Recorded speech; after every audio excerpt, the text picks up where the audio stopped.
नमस्कार दोस्तों।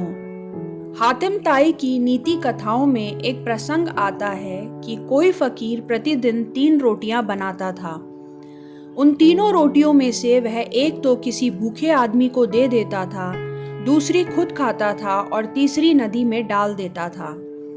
हातिम ने फकीर को जब रोज ऐसे करते देखा तो पूछा, महात्मन, आप एक रोटी किसी भूखे को देते हैं, दूसरी खुद खाते हैं, ये बात तो समझ में आती है, पर तीसरी रोटी नदी में डाल देते हो, यह समझ में नहीं आता, इसका क्या मतलब है?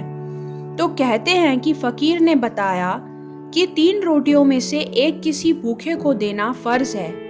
अपने लिए तो हर कोई खाता है, पर फर्ज को पूरा करना कोई गुमान करने लायक बात नहीं है। मालिक की इस दुनिया में सभी कोई दूसरों की भलाई करते हैं। एक इंसान ही ऐसा है जो नेकी करने के बाद समझता है कि उसने मालिक को खरीद लिया। कर्तव्य सहज धर्म पूरा करने के बाद जैसे हम उसे याद नहीं रखते, इसी प्रकार नेकी भी करने के बाद भुला देना चाहिए, और इस बात को मैं याद करता हूँ। तीसरी रोटी दरिया में डालकर इस प्रसंग में परोपकार करने के बाद उसे भूल जाने की दिशा दी गई है, जो आत्म विकास के लिए अनिवार्य आवश्यक कक्षा है। आमतौर पर लोग 2 बातें याद रखते हैं। पहली तो ये कि किसने हमारे प्रति बुरा व्यवहार किया। किसी ने भलाई की थी, इस बात को बहुत कम लोग ही याद रख पाते हैं, जबकि याद यही रखना चाहिए। और दूसरी बात जो याद रखी जाती है वह यह है कि हमने किसका उपकार किया है।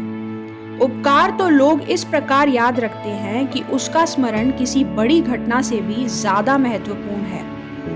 कोई व्यक्ति यदि दिन भर में 10 रुपए कमाता है तो उसमें से 1 रुपया किसी पुण्य कार्य में लगा देता है, तो 9 रुपए किस प्रकार खर्च किए थे और उस दिन का उपार्जन कितना अनीतिपूर्ण था, ये सब बातें विस्मृत के गर्त में चली जाती हैं, और याद यही रहता है कि 1 रुपया परोपकार में लगा था।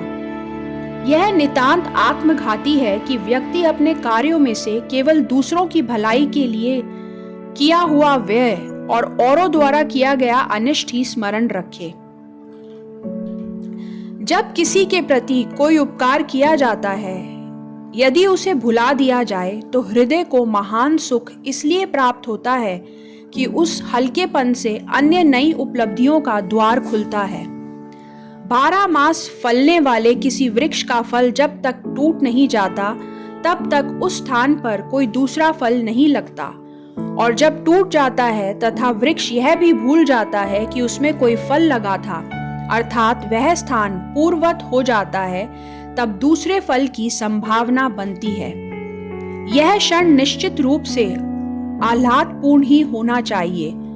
हम भी जब किसी उपकार को विस्मरण में डाल देते हैं तो उस स्थान से पुनः दूसरा उपकार होने की संभावना बनती है और जन्म लेती है, जो कि एक अनूठा आनंद है।